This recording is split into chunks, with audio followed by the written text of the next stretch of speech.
So when we're tracking weather, your weather tracking sheet will also be in your Google Classroom, and that is something that you will be using every day of every week.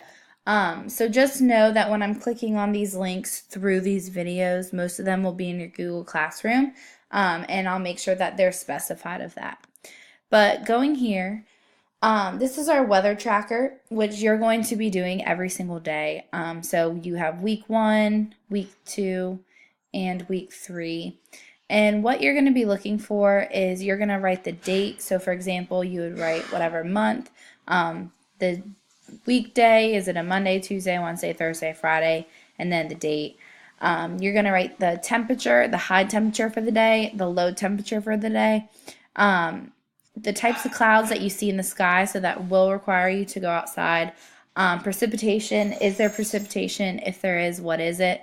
The wind direction, the wind speed, the air pressure, and then is it rising, falling, and then what type of front is there?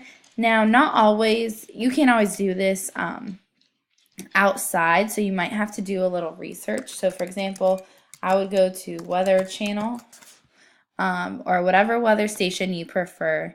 And if I just look at this, I can see some information already. So I can see wind is right now blowing south at 5 miles an hour.